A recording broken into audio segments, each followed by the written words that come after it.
maghdubi 'alaihim waladdallin. Amin. Alhamdulillah, kita lanjutkan sekarang sampai ke bagian inti ya. Bagian inti muqaddimah dari Aqidah Wusta. Setelah kemarin kita muqaddimah dari sarahnya cukup panjang sampai berapa 3 sesi, sekarang akhirnya kita sampai kepada intinya. Bismillahirrahmanirrahim. Alhamdulillahirabbil alamin. Alhamdulillahirabbil alamin, segala puji bagi Allah, nikmatannya. Wassalatu wassalamu ala sayyidina wa maulana Muhammadin khatamin nabiyyin wa imamil mursalin. Salawat dan salam atas junjungan kita Maulana Muhammadin, Nabi Muhammad yang menjadi nabi terakhir, khatam. Nabi terakhir ini seluruh umat Islam sepakat bahwa khatam di sini artinya terakhir, penutup. Kecuali yang enggak sepakat cuma satu. Ahmadiyah. Ahmadiyah bukan orang Islam karena itu. Ya, bagi Ahmadiyah khatam itu cincin. Terus diartikan khatam itu berarti cuma perhiasan para nabi, bukan terakhir. Berarti Nabi Muhammad itu perhiasan yang paling indah, tapi enggak terakhir, karena setelah itu ada Mirza. Bulat-bulat begitu, cuman masalahnya terus setelah Mirza ada lagi enggak terakhir. Mereka mau nutup, mereka membuka, setelah begitu gimana mereka mau nutupnya? Enggak bisa, karena akan menelan ludah sendiri. Ketika semua teks diartikan sebagai hanya cincin, hanya sebagai perhiasan dan seterusnya. Khatam ini artinya dua, artinya yang terakhir dan artinya stempel. Stempel juga khatam. Khatam. Dan dua-duanya artinya terakhir, karena kalau sudah stempel itu ya mesti selesai. Stempel masa lalu itu yang dimaksud khatam itu stempel surat, bukan stempel cap seperti sekarang itu. Jadi surat kalau sudah dibungkus, taruh di amplop, terus dikasih lilin. Kasih lilin, baru distempel sebagai penanda. Nanti kalau stempelnya patah berarti sudah tidak asli. Kalau ada rusak, terkelupas, berarti juga tidak asli. Jadi tanda keaslian itu stempel.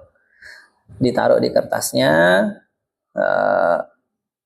pakai cincin biasanya. Memang pakai cincin. Jadi khatam itu ada hubungannya. Khatam, stempel terakhir itu berkaitan maknanya. Tapi maksudnya terakhir semua. Jadi khatamun nabiyyin berarti Nabi Muhammad itu kalau diartikan langsung Nabi terakhir ya selesai. Atau mau diartikan lebih lebih detail, ya Nabi itu Nabi Muhammad bagaikan stempel surat, ya, yang itu pakai cincin di masa lalu memang. Distempel di surat yang menandakan surat itu sudah tidak bisa ditambah lagi, sudah selesai. Dan Nabi itu stempelnya.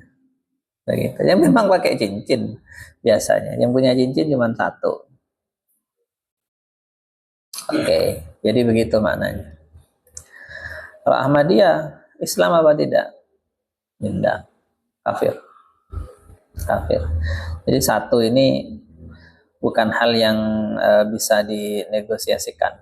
Jadi jelas sudah melanggar maklum fiddin bidarurah ya.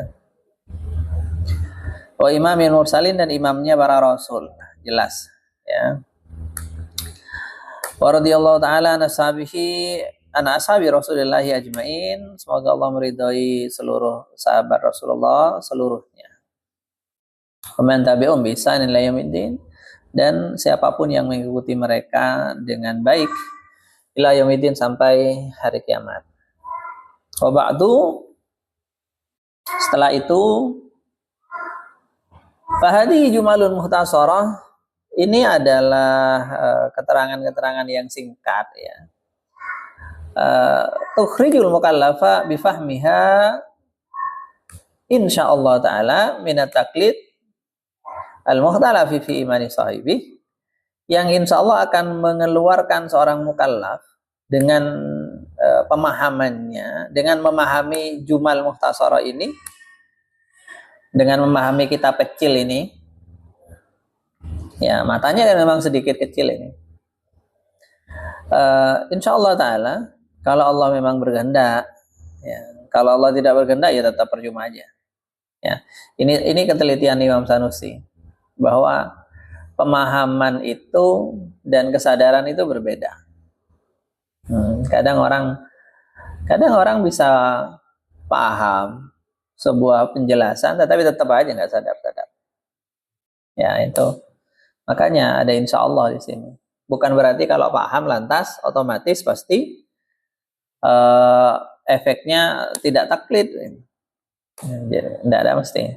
Jadi tukhrijul mukallafa, pemahaman bifahmiha, pemahaman terhadap jumal muhtasarah kitab ini bisa mengeluarkan seorang mukallaf minat taklid, dari taklid al-muhtalafi fi imani sahibi, yang masih diperdebatkan keimanan orang mukallid ini. Ya. Taklid itu diperdebatkan. Artinya Imam Sanusi sadar betul bahwa taklid ini ada yang mengatakan sahih imannya, ada yang mengatakan tidak sahih, masih kufur. Ya, dan kitab lain wa fi kufrihi qaulani, yang terkenal sekali ibaratnya Imam Sanusi. Bisa mengeluarkan dari taklid ilan nadhari as-sahihi, menuju nadhar sahih, pemikiran yang sahih. Nah, ini penting batasan ini.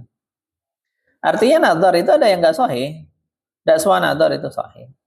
Kalau nadhar sahih itu satu, dan itu bisa diuji, bisa diperdebatkan. Orang yang tidak paham ini biasanya menganggap nadhar itu semua relatif. Itu orang-orang sofis ya, sufastoi ya, orang-orang sofis. Mereka menganggap pemikiran nadhar itu, kalau kita pakai nadhar, akidah pakai nadhar, lantas mereka suka bilang, nadharnya siapa? Benar menurut siapa? Ya, apa menurut ini, menurut itu, nggak selesai-selesai. Itu orang nggak paham.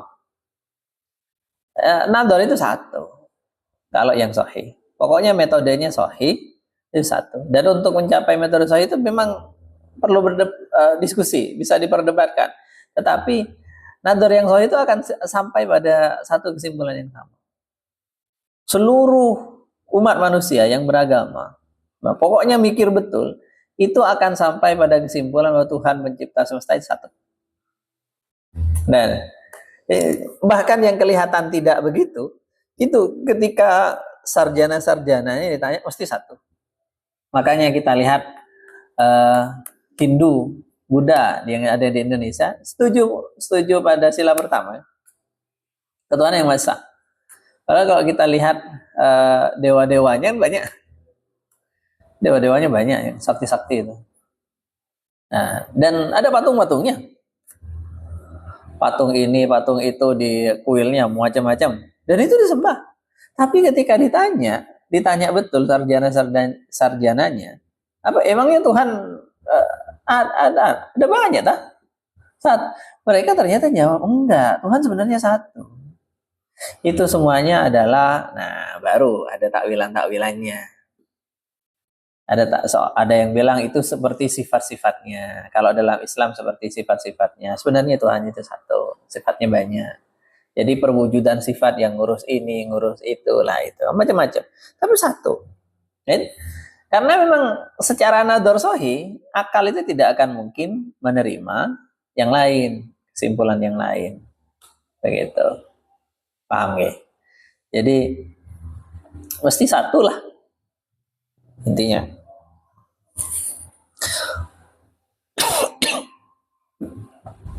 Kemudian sifat-sifat yang lain juga sama begitu. Kalau dibahas beneran, akal itu akan sampai pada satu kesimpulan yang sama. Ya, makanya saya pernah diskusi masalah ketuhanan ilahiyat dengan AI, beberapa AI yang paling top ya. Saya minta dia kita pakai simulasi. Saya tantang bahas ketuhanan, didebati. Dan ternyata ujungnya itu penjelasan tentang Tuhan. Itu sama seperti Asy'ari ya. Dia nggak bilang Asy'ari. Terus saya tanya, konfirmasi. Memang kamu ini penjelasanmu kayak Asy'ari ya? Apa kamu ngambil dari sana? Terus dia bilang, tidak. Tidak. Ya memang benar, ini sama katanya. Tapi tidak. Saya tidak ngambil dari situ.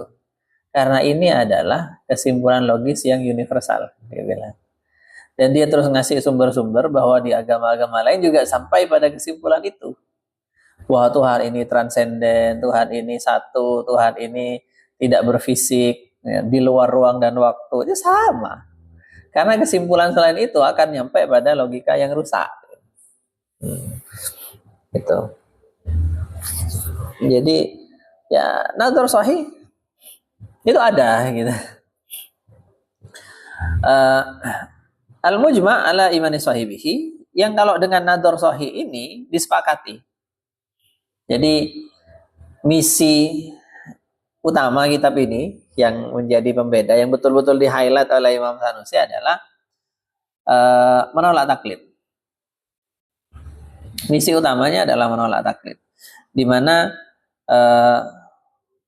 Imam Sanusi ya termasuk gara-gara ini juga, isu ini beliau diserang oleh beberapa ulama semasanya yang merasa bahwa beliau terlalu ekstrim.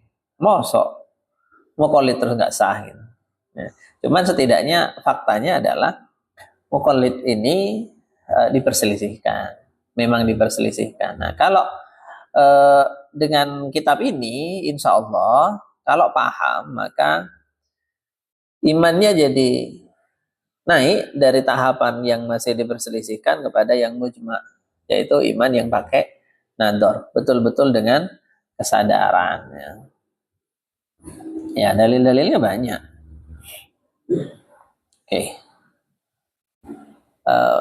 Bada bilhamdi imtisalan li hadisi kullu mri'in tibalin la yubda'u fi bilhamdi fawaqta.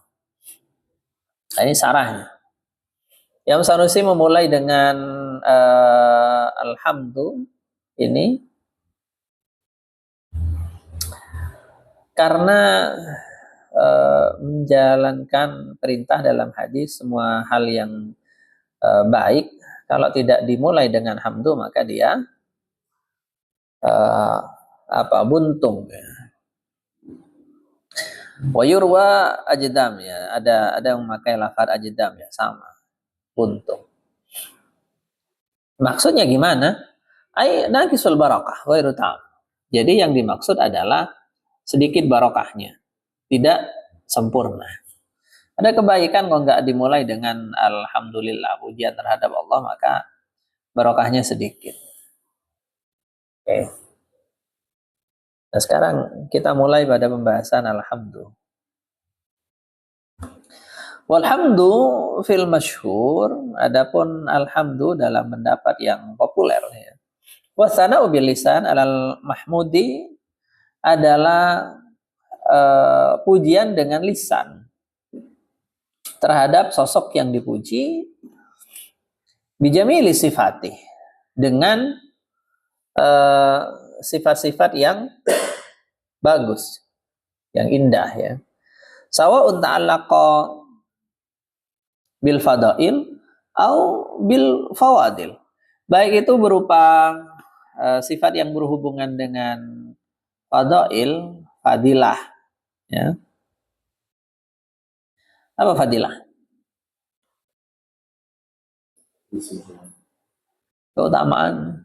Keutamaan yang dimiliki oleh Mahmud, yang dimiliki oleh yang dipuji.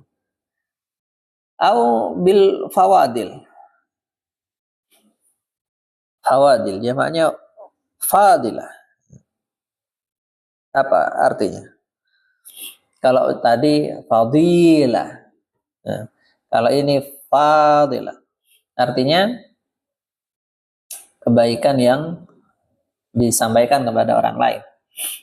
Jadi alhamdulillah itu maksudnya adalah pujian kepada pihak tertentu karena dia memiliki keutamaan atau dia baik terhadap yang memuji. Jadi fawadil berarti dia punya kebaikan. Itu namanya hamdu. Misal kita bilang Kiai Maimun Zubair itu orang alim, misalkan. Nah, ini hamdu, pujian yang murni karena ada fadilah. Beliau mempunyai fadilah alim. Tapi tidak ada fawadilnya ke saya karena tidak pernah ketemu kan secara khusus ya tidak pernah ketemu, ya saya tidak pernah ngaji ke beliau begitu.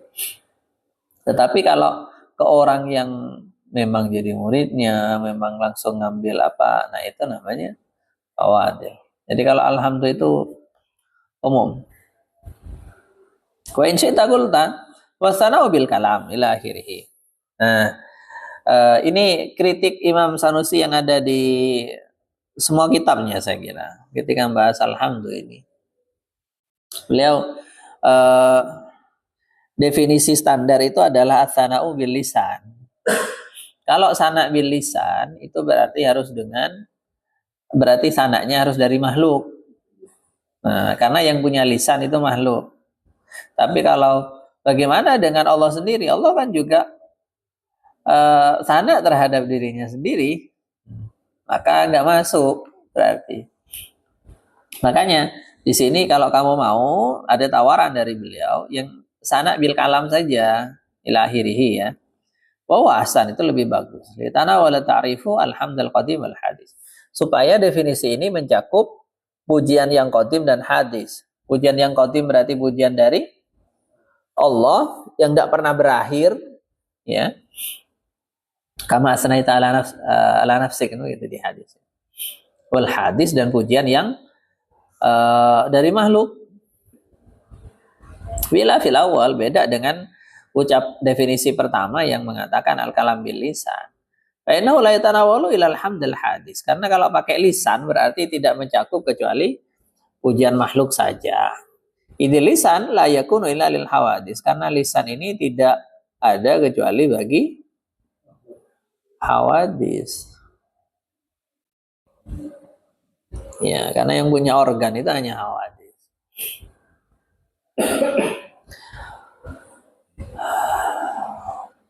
Ini juga terkait dengan bahasan yang nanti akan dibahas juga terkait kalamullah.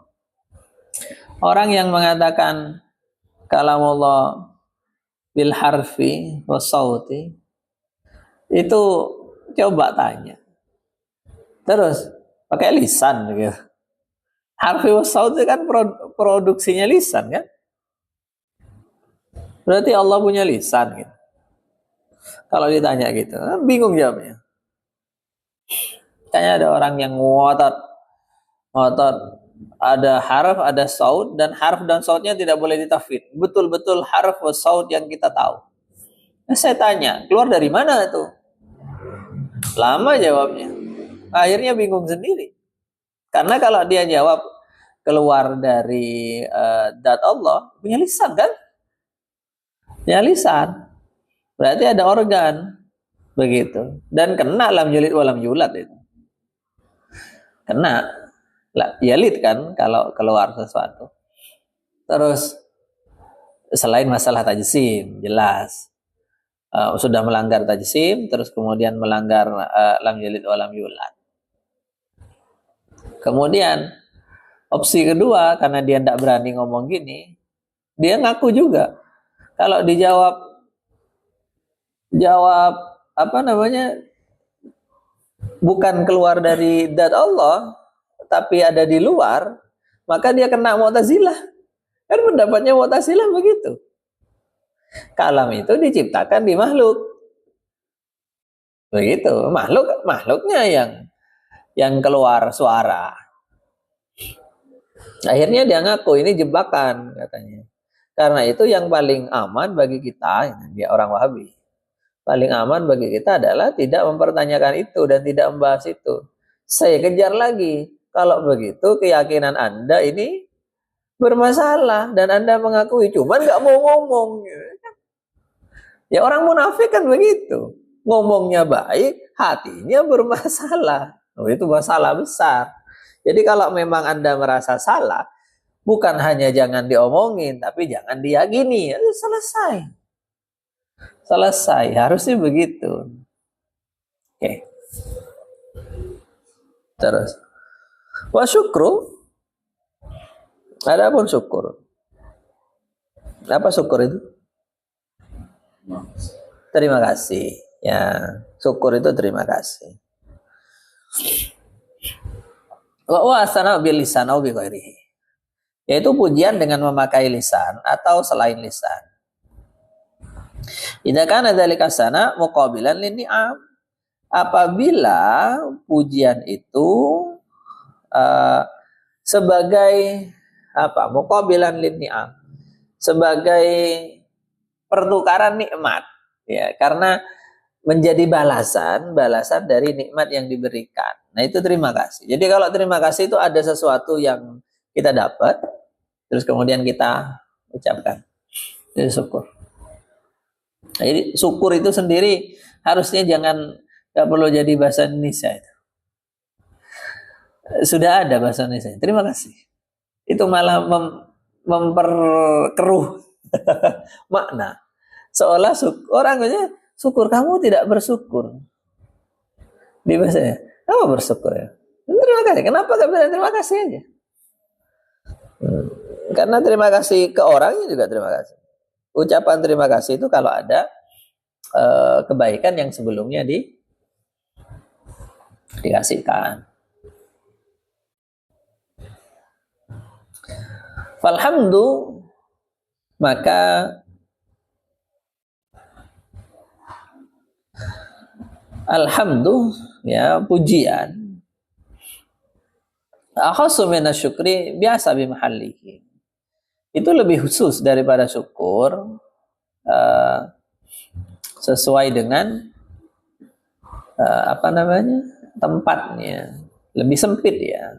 Jadi hamdu itu lebih sempit kalau kita lihat dari tempatnya. Wa a'ammu bihasabi muta'allaqihi. Tetapi dia hamdu ini lebih luas, lebih umum kalau kita melihat yang di konteksnya ya.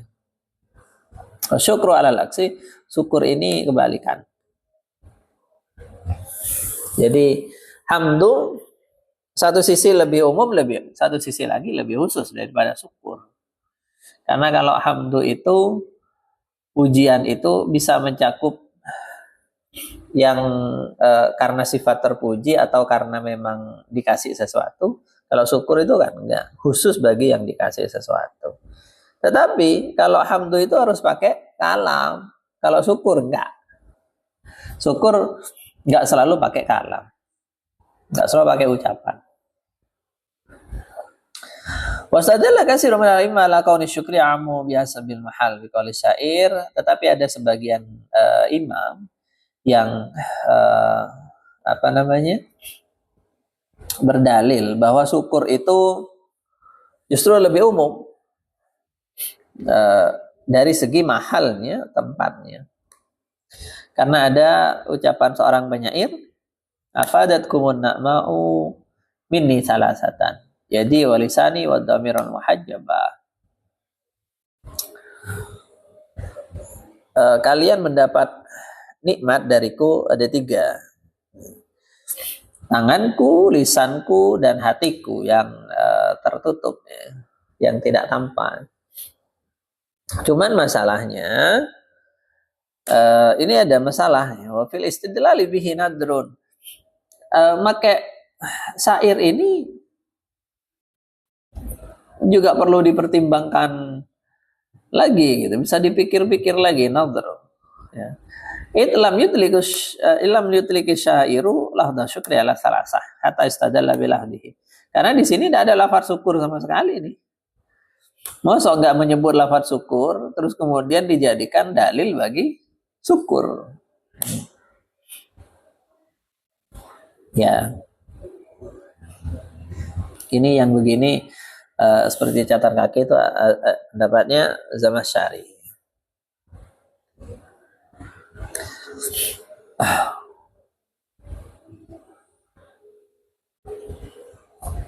Pokoknya dijabu. Ada kritik ini dijawab.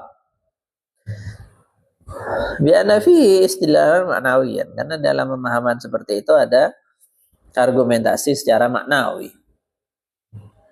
Min haitsu innahu istamala salasati jazaan li ni'mah. Dari segi bahwasanya dia menggunakan yang ketiga itu adalah yadi, walisani, wadhamir sebagai balasan bagi nikmah.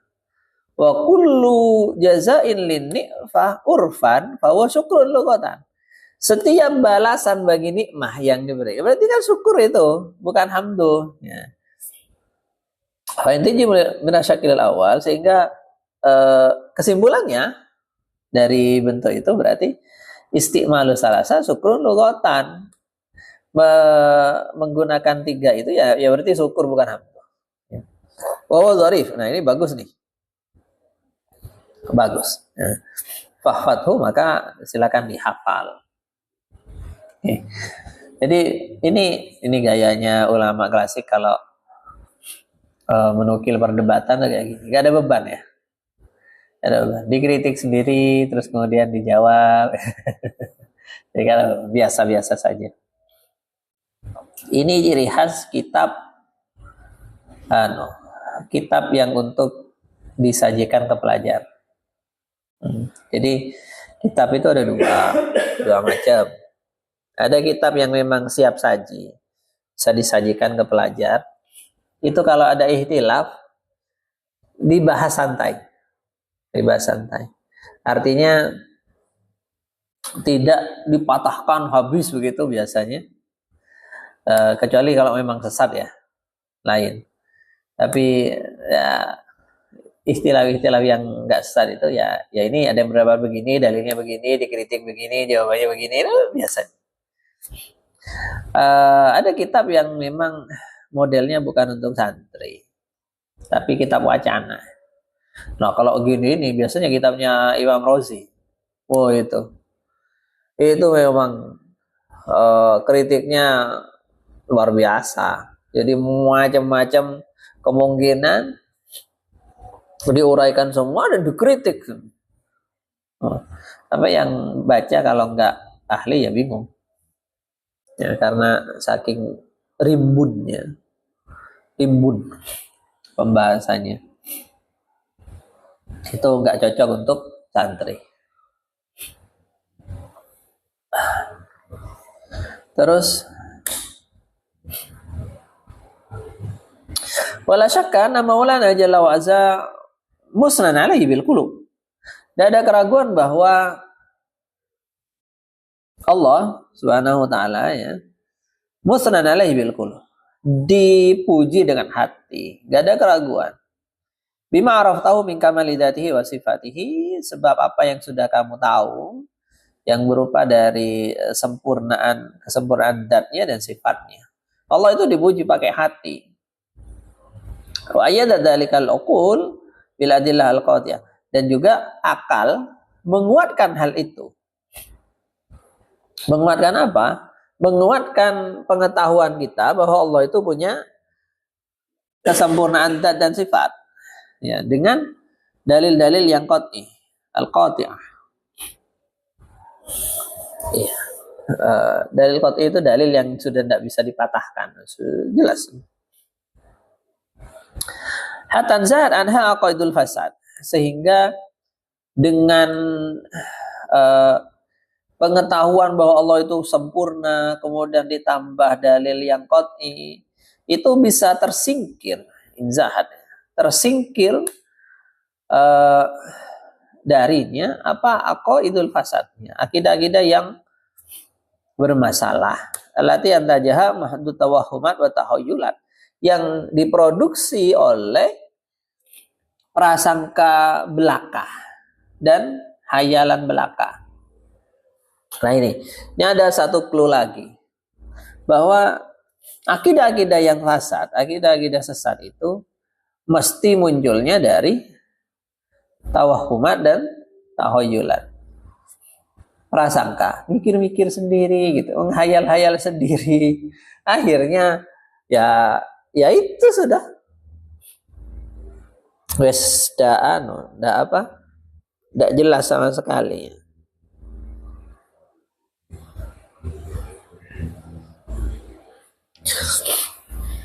Jadi bedakan antara adillah ya akli ya dengan tawahumat wa tahayyulat, beda. Adillah akliyah itu berdasarkan pada premis-premis yang teruji kebenarannya, sehingga menghasilkan kesimpulan yang benar juga. Nah ini ya dalil-dalil qat'i namanya. Kalau sekedar mikir sendiri, akal-akalan itu bukan akal-akalan. Jadi yang sekarang banyak di YouTube, di TikTok, siapa yang ngawur-ngawur, akidah ngawur-ngawur. Siapa hari, kapan hari ada yang ngirim komentar, siapa itu yang membahas Muhammad, katanya, yang kamu kira Muhammad itu siapa? Orang Madinah itu, sambil meremehkan sekali. Orang Madinah tuh, yang dia diantem batu, gak bisa melindungi dirinya sendiri, yang dia ya disebutkan lah bahwa intinya Nabi Muhammad gak bisa melindungi dirinya sendiri. Itu yang ngasih syafaat kan, melindungi dirinya sendiri aja gak bisa. Dan sambil orang Madinah tuh, ya Muhammad itu adalah Allah. Terus ngawur. Sabil ada kawan yang nanya, ini kafir apa enggak? Saya jawab, jelas kafir. Ya jelas kafir, murtad itu. Murtad. Ada yang nanya, males wes. Kenapa kok mohon dijelaskan? Kenapa kok disebut kafir? Itu sudah jelas, ngapain dijelaskan? Pertama, dia istihza kepada Nabi Muhammad SAW. Ya, orang Madinah tuh, yang diantam batu nggak bisa, katanya. Ya itulah, macam-macam seterusnya. Nggak bisa melindungi sendiri. Terus dia mengingkari syafaat Nabi. Syafaat Nabi itu mutawatir itu. Terus yang ketiga jelas mengatakan Muhammad adalah Allah. Jelas itu. Jelas itu kafir. Terus bikin istilah sendiri bahwa Muhammad ada dua, ada Muhammad yang orang, yang itu manusia, itu ada Muhammad yang masih sawar, adalah Muhammad yang ini, yang ya Allah lah intinya. Ini ngawur. Itu ngayal-ngayal sendiri, ngomong-ngomong sendiri. Iya.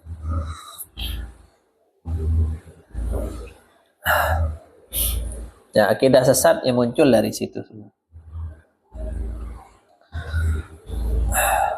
Itu kalau ditantang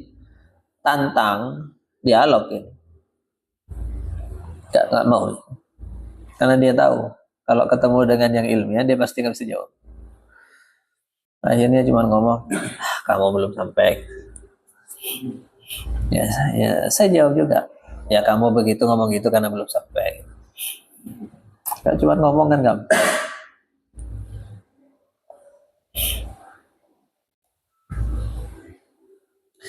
Oh, kamu salah. Itu jawab juga. Iya, kamu nggak ngerti nolak ucapan saya karena kamu belum sampai. Ya, semaklum lah, masih bodoh gitu. Ya, balas saja begitu. Jangan mau dia. Orang jangan merendah pada ahli bid'ah. Tak boleh. Wa hada adam maratib sana wa afdalu. Ya. Dan ini yang diterangkan ini sana bil qalbi ini, ya. Sana bil qalbi, keyakinan kita bahwa Allah itu terpuji dengan sifat-sifat kamal, terus kemudian ditambah dengan dalil-dalil akli sehingga mantap betul. Ini adalah maratibus sana yang paling tinggi, derajat pujian pada Allah yang paling tinggi, wa afdalu, yang paling utama adalah sana kayak gini, gitu kan. Jadi kalau sana dengan lisan saja, ya, ngomong alhamdulillah tetapi pikirannya belum begini, itu kan kurang pas. Ya, sana yang paling tinggi adalah keyakinan itu. Makanya ada hadis, niyatul mu'min khairun min amali. Ya. Niat seseorang itu lebih baik dari amal. Kenapa? Karena niat itu hati. Keyakinan hati itu mengalahkan tindakan jawari.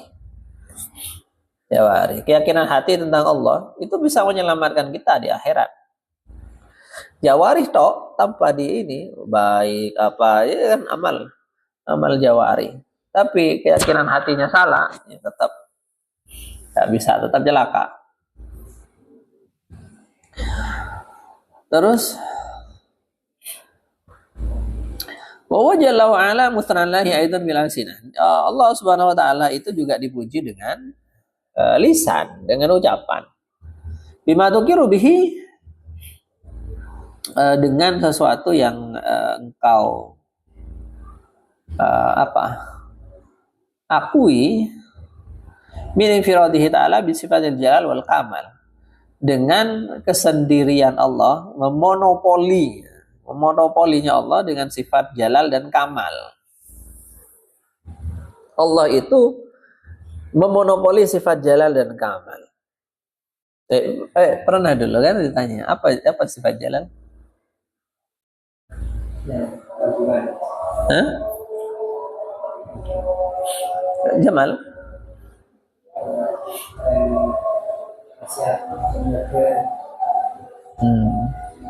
Ya, ntar lagi kalau ini Jamal dan Kamal ya. Nah, di setelah ini ada Jamal Jalal sama Jamal sama ya. Jadi Jalal ini sifat keagungan. Keagungan mutlak. Keagungan mutlak itu wujudnya apa? Keagungan mutlak itu wujudnya adalah orang tidak ada yang mampu menyanggahnya. Nggak agung. Kalau masih ada yang membatasinya, menyanggahnya, berarti masih kurang. Seorang raja itu punya keagungan. Tapi keagungan seorang raja bisa dibatasi. Banyak batasannya. Sehingga seorang raja pun tidak bisa melakukan hal seenak dia. Kalau seenak dia diturunin. Kan begitu. Allah tidak. Yaf'alu ma yurid, tidak ada yang bisa nyanggah. Saya jalan. Allah menciptakan sesuatu yang tidak enak bagi makhluk. Dan tidak ada yang bisa protes. Menciptakan penyakit, menciptakan celaka, menciptakan musibah, menciptakan apa? Menciptakan manusia untuk bahan bakar neraka. Mau protes, silakan. Tapi kan nggak ngaruh. Nggak ada yang bisa protes.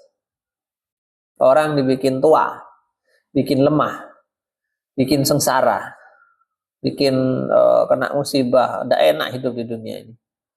Mau protes, silakan, tapi tidak bisa, tidak ngaruh. Jadi, itu jalal. Makhluk hidup dibuat saling membunuh untuk bertahan hidup. Itu jalal. Kita itu kan untuk hidup harus mematikan yang lain. paling tidak matikan kuman-kuman. Lalu hidup juga itu. Yang tanpa itu kita tidak bisa. Umurnya manusia purba itu sekitar 30 mentok.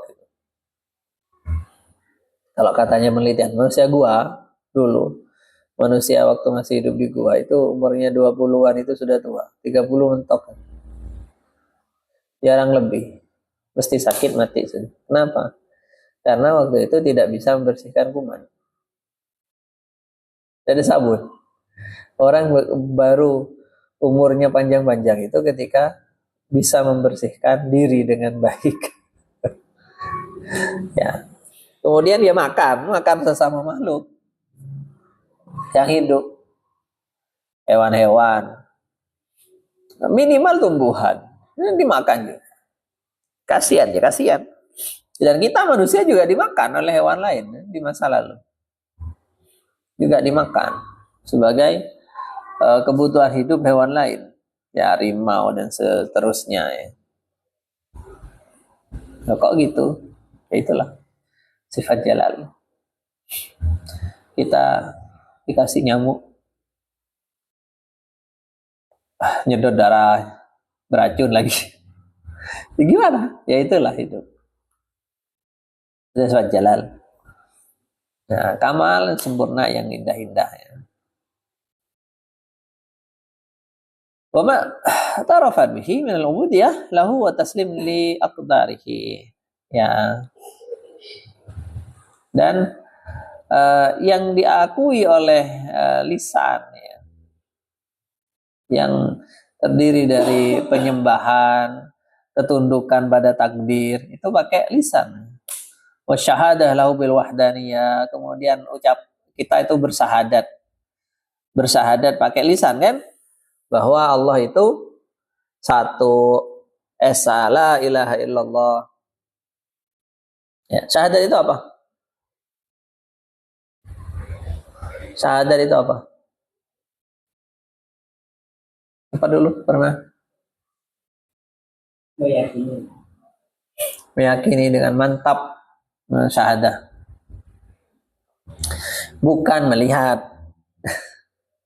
Ya, karena ada yang ya itu yang tawahumat, tahoyulat, mikir-mikir. Syahadat itu kan bersaksi. Kalau bersaksi itu kan menyaksikan. Kalau menyaksikan itu kan berarti melihat. Berarti kalau belum melihat berarti belum bersyahadat. Ngawur. Syahadat itu bersaksi, nggak perlu melihat. Karena kalau sudah keyakinan mantap, itu yang gaib sama seperti yang dilihat. Jadi kalau sudah keyakinan itu mantap, yang tidak terlihat akan sama seperti yang dilihat. Misal, ini suaranya apa ini? Air ya. Berarti ada air kan yang ngalir di belakang tempat ini. Nggak lihat, tapi yakin, tidak mungkin ini sudah hal lain, mesti air, Tidak perlu melihat untuk yakin, karena sudah ada tandanya. Kita udah dengar suara, oh ini air, ada air yang mengalir dari tempat yang tinggi sehingga bunyi kan. Nah, oke. Nggak usah lihat, sudah mentok. Meskipun ngelihat nggak kaget, oh ini toh, tidak ada yang spesial lagi. Sehingga Sayyidina Ali itu dalam satu riwayat pernah bilang, seandainya hijab ini terbuka, keyakinanku tidak akan nambah lagi. Seandainya hijab ini hilang, gitu, irtafa'al hijab, gitu, maka keyakinanku tidak akan nambah lagi. Ini mentok. Jadi seandainya orang selevel Sayyidina Ali, kemudian dibuka tabirnya, ngelihat alam gaib semuanya, ya paling, oh ini, gitu. Tidak ada terus ternyata, gitu. Tidak ada, karena sudah ya mentok. Begini dan tidak ada kaget-kaget. Yang kaget-kaget kan orang yang ingkar, orang yang ragu, baru kaget. Oh ternyata ada ya, di Quran kan. Ternyata ini hari yang dijanjikan dulu. Ternyata baru dia beriman. Tapi ya telat dah. Untuk peringatan suaranya air, kemudian menunjukkan bahwasanya adanya air. Konsep ma'rifatul dalil kemudian mengetahui maksudnya itu sesuatu yang lazim. Aklan atau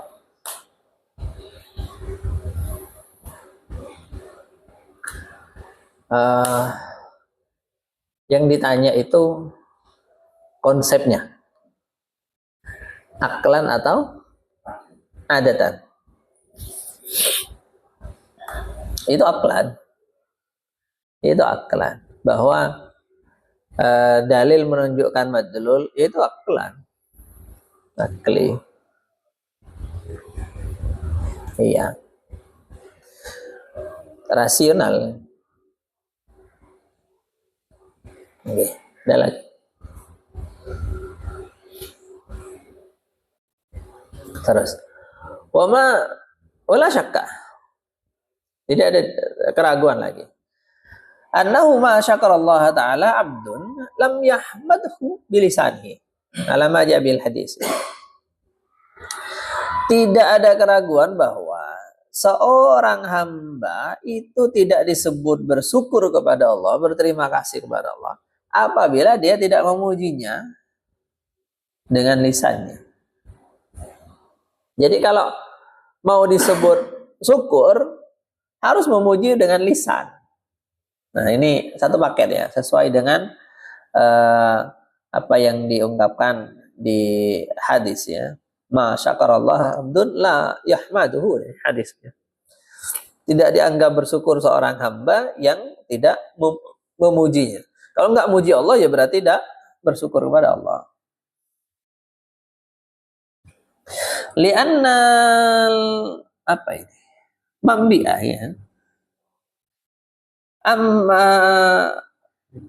fid dhamir wat'an. Ya. Wal mudhhir lahu haqqan huwa nutqu.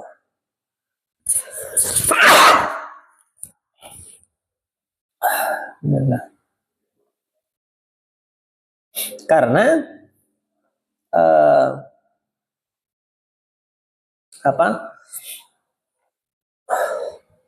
syukur yang asli itu adanya di hati, sedangkan nutku ucapan, ungkapan itu adalah hanya yang menampakkannya. Jadi asalnya adalah hati dulu, baru yang menampakkan itu adalah ucapan. Wa haqiqatu makna syukri sya'atuhu an-ni'mah wal ibanah anha. Hakikat makna syukur adalah sya'atun ni'mah. Apa sya'atun ni'mah? Menyebarkan nikmah ya, wal ibanah anha, dan menjelaskannya, mengungkapkannya dengan bahasa yang jelas. Itu bahasa syukur.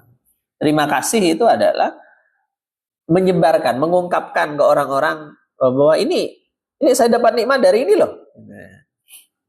Wanaqiduhu, kebalikannya adalah al-kufran atau kufuran. Yumbiu anisatri wa taghdiyah, yang muncul dari menutupi. Satri wa taghdiyah, taghdiyah juga menutupi.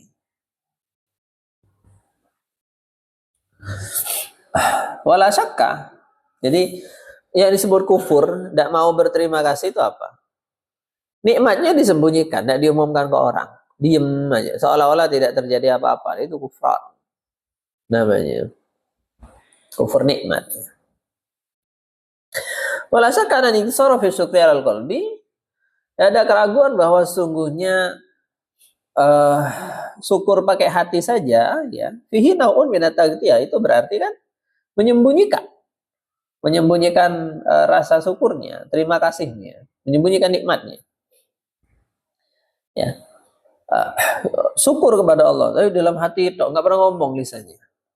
Nah, itu kan seolah-olah tidak terjadi apa-apa, seolah-olah nggak dapatnya.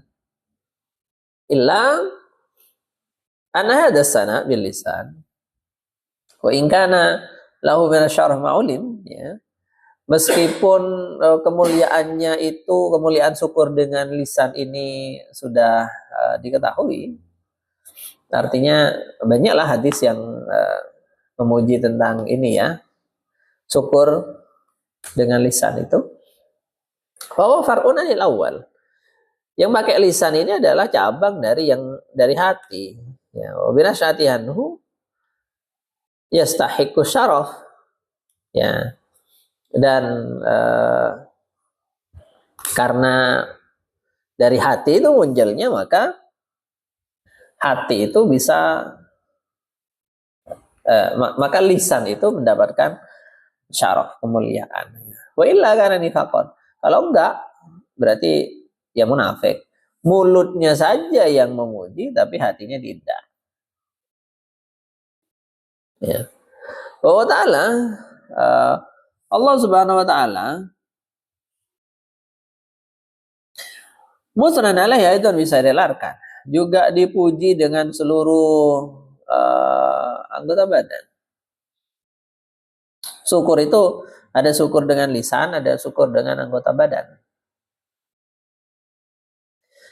Bimang qadat bihi minal istislam, ya, dengan ketundukan, ya. Ketundukan anggota badan. Wa ta'ah li amamirihi jalla wa azza, dan taat kepada perintah Allah. Waluqufi ala khidmatihi ta'ala, juga dengan mengabdi kepada Allah Ta'ala. Wa isahi jalla wa azza an kulli ma siwa. Dan apa terjemahnya ini? Nah, isar itu artinya ngalah, kan, sebenarnya. Cuman kalau diterjemah ngalah terus kadang nggak pas, ya. Ya, mengutamakan Allah Ta'ala, menomorsatukan Allah Ta'ala, membuat yang lain ngalah maksudnya. Menomorsatukan Allah Ta'ala kulli ma siwa, dari segala sesuatu yang lain. Oke.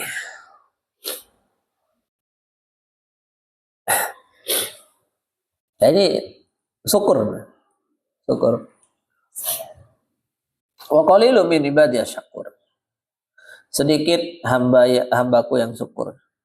Karena syukurnya itu yang kebanyakan orang cuma di mulut. Tidak syukur bil arkan. Arkannya maksiat. Pada syukur itu tidak hanya pakai mulut, tapi dengan yang lain juga. Wa musnan alaihi aidan mil ahwal, dengan tingkah laku. Allah juga dipuji dengan tingkah laku. Ahwal bima asbatathu syawahidul fitrah, ya, dengan yang ditetapkan oleh fakta fitrah, gitu. Fakta fitrah.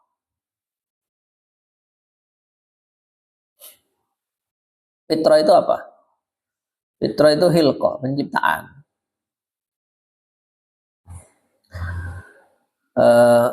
Syukur itu pakai kondisi, pakai ahwal dengan fitrah, keberadaan kita, eksistensi kita. Wa alamatul hudus fi jamil awalim jumlatan wa tafsilan, dan ada tanda-tanda hudus di seluruh alam, ya, secara global maupun terperinci. Binati biftiqariha ala kulli halin ilahi jalla wasa, dengan kebesaran ketergantungan awalim, ya, ketergantungan makhluk ala kulli hal, dalam segala kondisi kepada Allah jalla wasa. Nah, ini kalau ditafsir disebut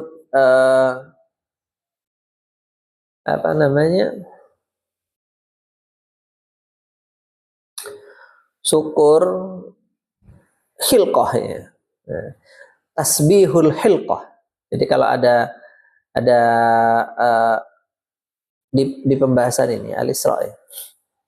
Wa in min syai'in illa yusabbihu bihamdi. Segala sesuatu bertasbih kepada Allah. Lihat tafsirnya. Lihat tafsirnya itu. Misal tafsir yang jelas pakai ada tasbihul hilqah. Kalau enggak Nasafi Bagawi. Kalau enggak salah ya. Suka bilang. Tapi di lain juga ada insyaallah. Istilah begitu. Jadi penyucian Allah dengan ini eksistensi kita yang serba kurang, yang serba hudus. Karena kekurangan kita menunjukkan adanya zat yang maha sempurna yang membuat kita seperti itu. Jadi itu adalah pujian sebenarnya. Karena artinya dengan kekurangan itu, dengan hudus kita butuh terhadap muhdis. Wa bima atsbatathu min wujudihi ta'ala.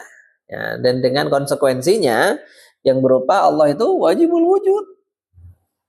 Wajibul wujud. Pasti ada. Tidak bisa keberadaan niscaya. Terjemah wajibul wujud itu keberadaan niscaya. Wa kamali ilmihi wa qudratihi, dan sempurnanya ilmu Allah, kekuasaan Allah, wa iradatihi, kehendak Allah, hayatihi, kehidupan Allah. Ilmunya sempurna, kudrahnya, iradahnya, hayatnya. Kita akan terangkan ini nanti. Wa dzalik, yang lainnya mimma huwa muqarrarun fi mahallihi, dan lain-lain yang akan nanti dijelaskan di tempatnya masing-masing. Wa hadan nau' minas sana fil alam a'ammu mimma huwa qabla. Nah, jenis yang ini syahadatu musnan alaihi aidan bil ahwal ini lebih umum daripada yang lain. Ya, karena kalau ini tidak pakai ucapan, kalau ini bahkan tidak pakai tindakan, dengan eksistensinya sendiri yang berupa hawadis itu sudah syukur. Wa ini isyarah bi qouli subhanahu wa ta'ala. Nah, ini nyampe. Dan ini ada isyarah dengan dauhnya Gusti Allah Subhanahu wa taala. Wa min syai'in, tidak ada segala sesuatu pun kecuali illa yusabbihu bihamdi, kecuali pasti bertasbih dengan memujinya. Nah, segala sesuatu bertasbih dengan memujinya. Memujinya gimana? Dengan eksistensinya yang menunjukkan bahwa dia itu butuh kepada muhdis, butuh kepada Allah. Sebagai pengakuan faktual bahwa segala isi alam ini butuh pada muhdis, pada Allah. Nah, pengakuan faktual ini adalah hamdu. Tasbih, penyucian dengan hamdu. Walakin la tafqahuna tasbihahum. Tapi kalian tidak mengerti tasbihnya. Kalian tidak mengerti tasbihnya. Fatabayyana min qaulihi ta'ala. Jadi ini jadi jelas dari dawuhnya Gusti Allah ini. Walakin la tafqahuna tasbihahum, tetapi kamu tidak mengerti tasbihnya. Ya, walam yakul walakin la tasmaun. Allah di sini tidak berkata kamu tidak dengar, bukan. Bukan kamu tidak dengar, tapi kamu tidak ngerti, kamu tidak paham. Mekanismenya itu kamu nggak paham. Ya.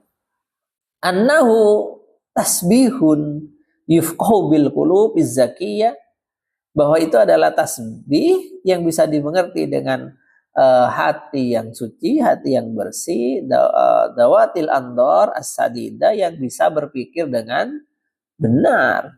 Wala ismu bil adan, bukan tasbih yang didengarkan pakai telinga, karena ini bukan suara, bukan suara. Jadi tasbihnya makhluk itu tasbihul khilqah. Ya, kalau saya tahu tasbihul ahwal, tasbih yang berupa kondisi real yang menunjukkan bahwa dia itu butuh Tuhan. Nah, itu. Jadi sampai sini ada pelajaran bagi kita bahwa ketika kita melihat kehebatan di dunia ini, ya desain yang betul-betul wah di dunia ini, kita ingat Allah itu maha hebat, maha hebat. Tetapi ketika kita melihat kekurangan di dunia ini, kita juga harus sadar Allah itu maha hebat. Nah, ya kan? Kalau ketika kita melihat kesempurnaan desainnya, kita tahu yang bikin itu pasti hebat. Ketika kita melihat sisi kekurangannya, kita tahu bahwa oh ini semua ini butuh kepada penciptanya. Jadi tetap pujian, tetap ingat. Makanya wali itu tidak lupa kepada Allah karena sudah sampai pada level ini. Melihat apapun ujungnya Allah. Nah itu yang bikin orang awam kan tidak nyampe. Orang awam itu kalau pas enak-enak, alhamdulillah, pas tidak enak menggerutu dia, lupa dia, malah protes kan. Ya Allah kok begini, seolah-olah Allah sudah mendolimi, seolah-olah Allah sudah apa, gitu. Bedanya kan. Malah orang ateis malah menjadikan itu alasan bahwa Tuhan tidak ada. Jadi kan saking gobloknya mereka. Ya, tapi kalau ahlul irfan, ya, orang-orang yang sudah ma'rifat, ya, ketika kita melihat aspek kekurangan dari makhluk itu hudus. Hudus itu turunannya adalah segala jenis kekurangan. Ya berarti hancur, ya berarti sakit, ya berarti wes gak lengkap, ya semua itu muncul dari satu kata hudus, gitu aja, gak usah panjang-panjang. Ahli kalam itu kan pakai bahasa yang singkat, maknanya sebenarnya panjang. Dari hudus semuanya kekurangan. Dia tahu. Allah itu berarti ini semuanya menunjukkan butuh kepada Allah. Berarti ini semuanya tidak tergantung pada kehendak makhluk, tapi terjadi karena kehendak Allah. Kalau semuanya tergantung pada kehendak makhluk dan makhluk bisa mengubah segala sesuatu sesuai kehendaknya, kan nggak ada terjadi yang nggak enak. Mesti enak semua sesuai ekspektasinya. Masalahnya Allah itu menampakkan kamu itu butuh aku. Jadi kalau, dan ini kadang lupa kita, sehingga turun biasanya diingetin. Kalau orangnya soleh biasanya diingetin langsung itu. Jadi orang soleh kalau sudah lupa pada Allah itu langsung diingatkan dengan musibah atau dengan apapun, pasti karena supaya dia tidak lepas. Kalau orangnya tidak soleh nggak dibiarin, lepas terus, lupa terus musibah itu. Contoh. Dan ini terjadi pada siapapun, bahkan para nabi. Nabi Muhammad itu doanya mustajab kan? Sangat mustajab. Tapi bukan tidak dalam semua hal. Ada beliau berdoa kalah perang. Perang kalah. Itu untuk mengingatkan Allah itu tidak bisa diatur. Kamu tetap selalu butuh. Kamu sudah jadi nabi, orang paling utama, tapi tetap apa kataku? Gitu. Menunjukkan bahwa ini harus tetap bergantung kepada Allah. Ya, semua begitu. Nabi memastikan. Ada orang nanya, Nabi memastikan, datang besok. Karena malaikat selalu datang. Kalau ada orang nanya, malaikat selalu datang. Nantinya apa? Datang besok. Ya datang besoknya. Besok datang. Nggak datang. Sampai sebulan atau 2 bulan riwayatnya. Baru turun. La taqulan syai'in li fa'ilin dzalika gadan illa ya insyaallah. Jangan ngomong aku akan begini begitu besok gitu, kecuali pakai insyaallah dulu. Nah, untuk menunjukkan bahwa kamu lupa ya. Kamu selalu butuh Allah. Ini Allah yang mengendalikan. Para wali sama. Begitu lupa, tidak bisa, tidak bisa. Dan ini kalau di tingkatan orang-orang seperti itu, lupa seperti ini ditobati. Jadi istighfarnya orang-orang wali begitu itu ya karena hal-hal kayak gini. Lupa, iktimat terhadap selain Allah sedikit aja, itu sudah dianggap salah. Ya, biasanya ingat biasanya. Doa terkabul. Terus ada pikiran, doaku mandi. Ulangi lagi. Enggak ya? Ya meskipun sadar kalau itu karena Allah, tapi kadang kalau pas terbesit di pikiran ini, oh, diterima doaku ya. Terima doa. Ya. Coba ulangi lagi. Biasanya enggak. Karena itu karomah wali, so itu biasanya itu enggak by request ya. Ya muncul.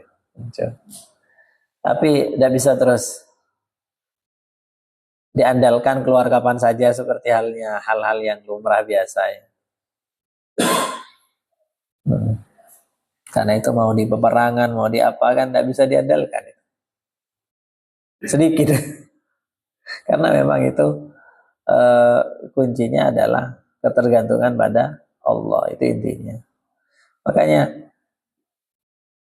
jangan kalau sudah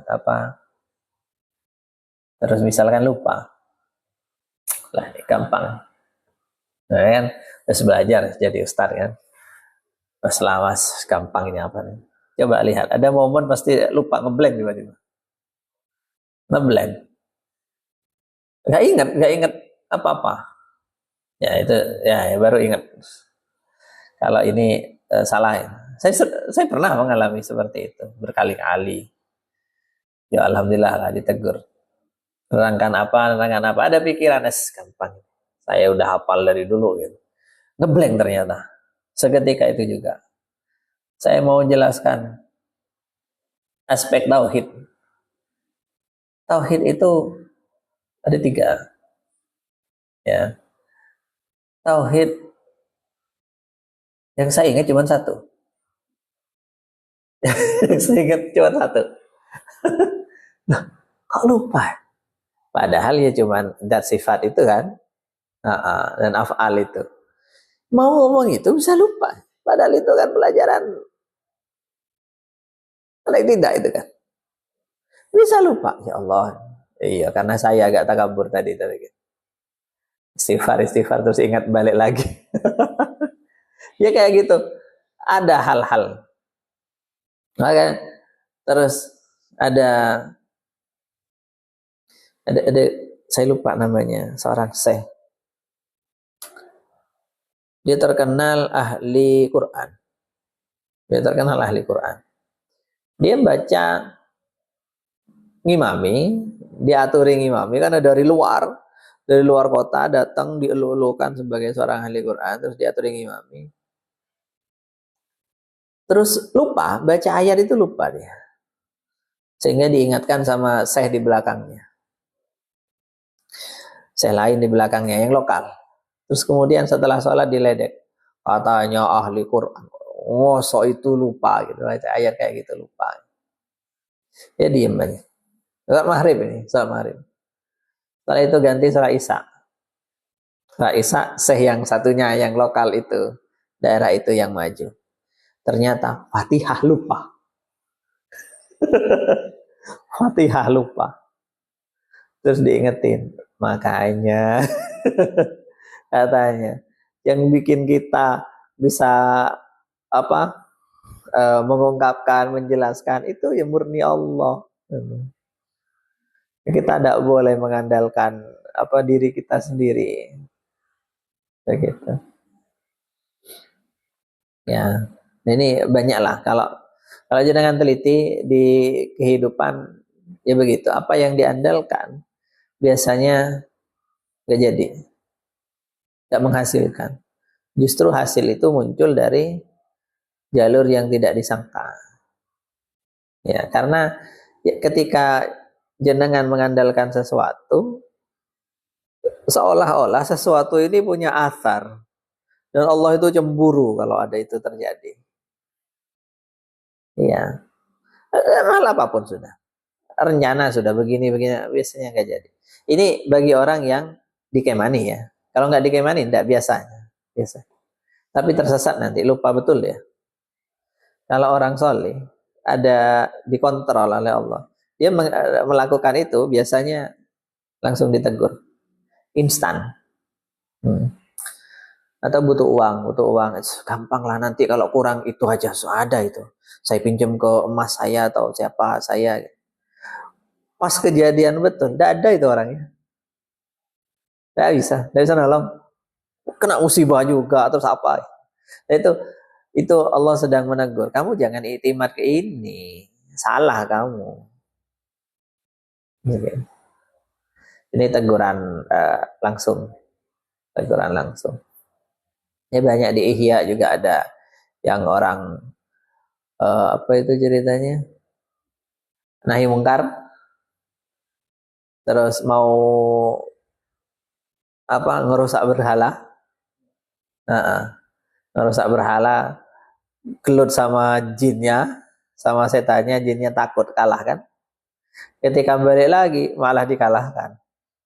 Loh, kok kamu bisa mengalahkan saya sekarang? Iya, kamu dulu kan atas nama Allah. Kalau sekarang kamu datang lagi kan, kamu karena merasa lebih hebat dari saya.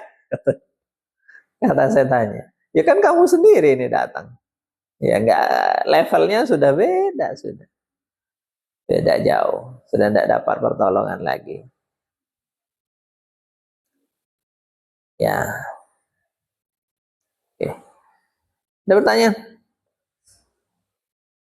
Nah ini, pakai ini.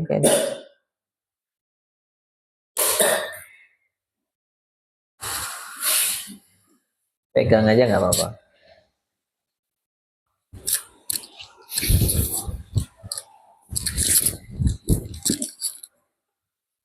Amunten Gus, ajenge tanya yang perihal barusan, yang jenengan apa paparkan perihal kalamnya Gusti Allah boten sautan wa harfan. Nah untuk pembahasan kalamnya Gusti Allah sautan wa harfan, boten sautan wa harfan itu termasuk masail usul apa masail furu. Kalau seumpama masuk teng masail usul, pripun yang bagaimana apa konsekuensi Fudolaul Hanabilah yang menyatakan kalamnya Gusti Allah nggih qadim tapi sautan wa harfan. Ya, sautan wa harfan itu furu ya. Furu bukan usul. Usulnya adalah bahwa Allah punya kalam. Allah punya kalam dan kalamnya tidak sama dengan kalamul makhluk. Itu usul. Melanggar itu ahli bid'ah. Nah, tentang detailnya, apakah itu berupa saud dan harf? Nah, itu furu'. Sehingga Hanabilah termasuk Imam Bukhari. Imam Bukhari bukan Hanabilah, tetapi Imam Bukhari juga menetapkan saud ya. Itu karena hadis sebenarnya. Hadis. Dan mereka mengatakan itu dengan keyakinan bahwa saud ini bukan saud yang kita kenal. Bukan definisi saud suara yang dalam arti ini adalah gelombang getar yang muncul dari media yang bergetar, yang merambat di udara dalam rentang 20 sampai 20 ribu hertz misalnya. Bukan itu. Bukan itu. Cuman sama seperti yadun, wajhun, ainun, ya ditafid. Kalau sulit itu tidak masalah. Tidak masalah. Yang sesat adalah kalau sudah memakai saud, harf, dan itu seperti yang dipakai muhotobah sehari-hari bainan nas. Nah, kalau itu kan makhluk itu jelas. Makhluk. Itu baru sesat. Karena itu yusbihu kala mahlukin. Nah, itu sudah melanggar laisa kamitslihi syai' kalau begitu. Baru itu usul. Ya lagi? Nggih. untuk tetap kalam Gus. Kalamnya Gusti Allah niku masmu napa ghair masmu. Kalau yang didawuhkan sinten namine Imam Maturidi kan ghairu masmu. Nah, untuk pembahasan Gusti Allah yang takdim kepada Nabi Musa niku pripun Gus? Masmu sebenarnya masmu yang jadi begini, itu termasuk salah satu perbedaan juga antara Asy'ari, Maturidi juga sama. Jadi istilah muncul dari istilah apa definisi masmu? Nggih, kalau Imam Maturidi niki nggih sesuatu yang harus diidrok, sesuatu yang harus menggunakan Telinga kan? telinga. Karena dalam versi Maturidi kalam itu suara. Kalam itu suara. Maturidi itu kalam suara. Kalamullah itu suara. Tetapi suara itu tidak muncul dari zat Allah, tetapi dimunculkan oleh Allah di makhluk. Di makhluk. Tapi nisbatnya tetap ke Allah. Karena kalam itu tidak bisa nisbat ke makhluk, ke yang lain selain mutakallim. Kalam itu nisbatnya selalu ke mutakallim. Mutakallimnya Allah ya Allah. Begitu. Jadi karena beda detail ini makanya ada istilah masmu atau tidak masmu. Maturidi mengatakan kalamullah yang nafsi tidak masmu. Kalau yang lafzi baru masmu. Kalau kita Asy'ari semuanya masmu. Semuanya istilahnya masmu. Ya. Beda di perincian kalamnya. Dan apa definisi masmu? Kalau Asy'ari, masmu itu nggak harus pakai telinga. Ya karena sama itu kan sama itu kan abstrak ya, kemampuan. Sedangkan telinga ini kan hanya alat. Bisa enggak Allah menciptakan orang bisa mendengar tapi nggak punya telinga? Ya bisa, sama seperti Allah menciptakan makhluk yang bisa melihat tapi tak punya mata. Ya bisa saja, ya kayak gitu. Asy'ari modelnya seperti itu. Maturidi ya yang disebut masmu itu kalau suara, kalam. Tapi kalau kalam yang nafsi karena nggak ada suaranya, sepakat semua nggak berupa suara. Karena suara itu mu'allaf, tersusun, ada tarkib, ya, takdim, takhir, dan hudus, ya. Otomatis berarti tidak masmu. Begitu. Kalau Asy'ari, ya enggak. Kalam itu enggak harus berupa itu. Bisa saja enggak ada taklifnya, enggak ada tarkibnya, enggak ada takdim takhir, dan tidak hudus. Dan itu juga berarti bisa masmu. Kan beda definisi. Oke, ada lagi. Yang lain? Monggo. Terkait ayat walakin la tafqahuna tasbihahum. Kadang kan ada beberapa pendakwa yang bilang jamadat terus hewan-hewan itu semuanya juga bertasbih. Cuma kita tidak bisa dengar. Nah ini emang ada riwayat yang menjelaskan seperti itu atau emang salah paham yang seharusnya seperti ini la tafqahun. La tafqahuna, ya, bukan la tasma'un. Memang la tafqahuna, tapi ya banyak yang untuk mempermudah atau mungkin dia nggak paham juga ya, mengatakan tidak terdengar. Jadi sebenarnya kan itu kalam itu, ucapan itu, ya keterangan yang barusan itu muncul dari asumsi bahwa tasbih itu harus berupa suara. Dan ucapan itu harus berupa suara. Padahal kan tidak. Kalam itu tidak harus berupa suara, tasbih otomatis juga sama sebagai cabangnya kalam, itu tidak harus berupa suara. Sama seperti di akhirat, di Quran, kaki, tangan, bersaksi. Emang keluar suara apa? Ya kalau di kartun-kartun terus dikasih mulut. Enggak ada mulut, kan enggak usah suara. Kalam itu tidak usah suara. Ya kita jangan mengasumsikan dunia akhirat itu sama seperti dunia sekarang dengan hukum fisika sekarang, kan itu salahnya di situ. Ya itu beda lagi itu aturannya. Sehingga semuanya bicara semuanya. Di Quran gunung-gunung, langit kan berkata sesuatu kan begitu. Ya jangan dibayangkan terus gunung kasih mulut terus ngomong ya. Bukan. Bukan. Ya, terus.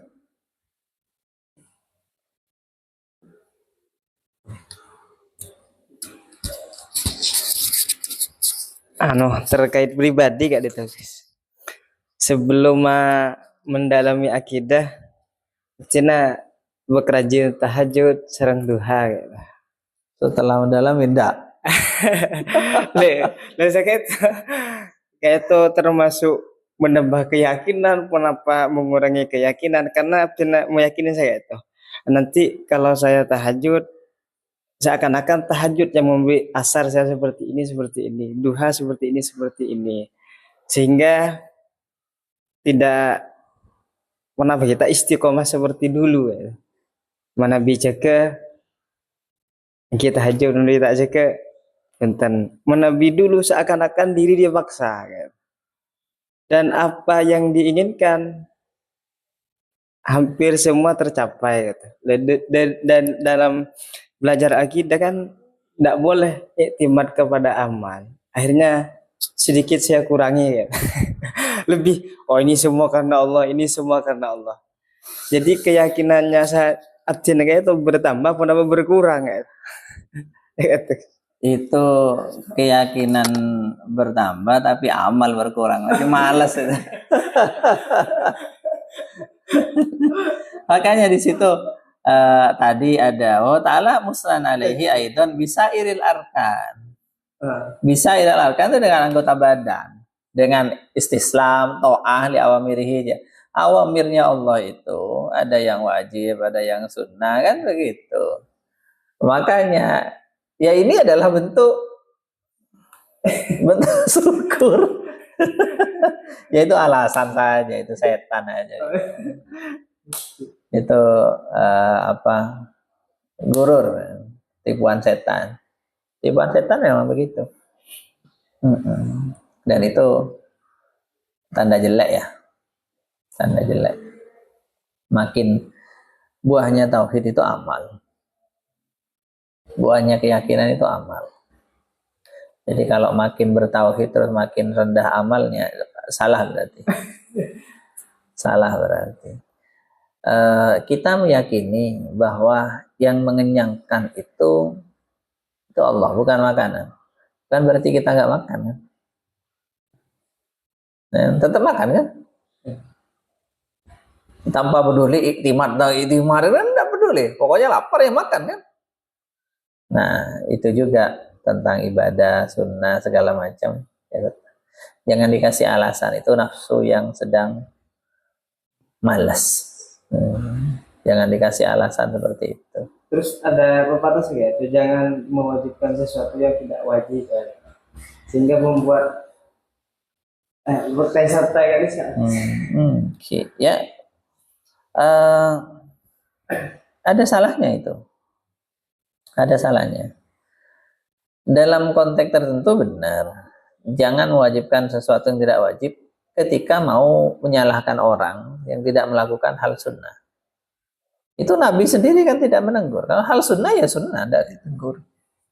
Tetapi kalau untuk diri sendiri, enggak. Karena ada yang sampean lupakan. Nadar. Apa nadar? Menjadikan sesuatu tak wajib itu wajib. Ibadah yang sunnah diwajibkan. Dan itu pahalanya dari pahala wajib. Pahala wajib itu di atas pahala sunnah. Itu mewajibkan sesuatu yang tidak wajib.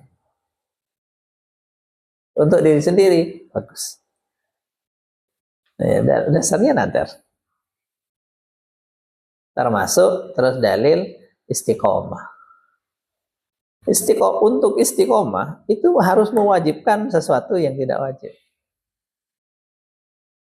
Karena kalau nggak begitu nggak istiqomah. Nggak istiqomah. Salat duha Istiqomah berarti harus memaksa diri, mewajibkan terhadap diri sendiri. Meskipun bukan nadar ya, mewajibkan dalam tanda kutip. Nah, itu baru. Akidah sinkron dengan arkan. Hati itu dengan arkan, dengan jawarih itu sinkron. Hati tok begitu. Pakai anu saja. Saya sering pakai perumpamaan makan. Pakai contoh yang sederhana, makan.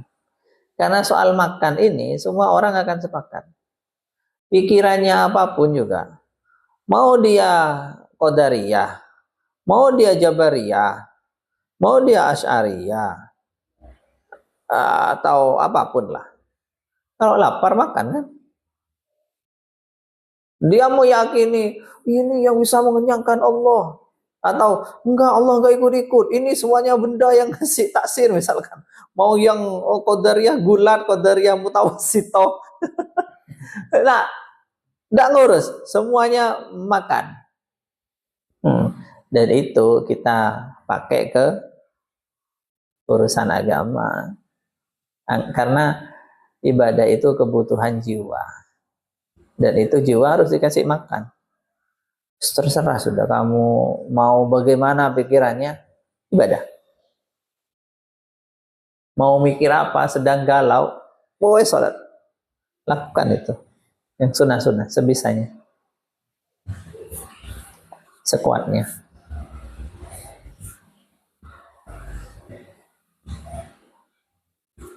Nabi kurang makrifat gimana?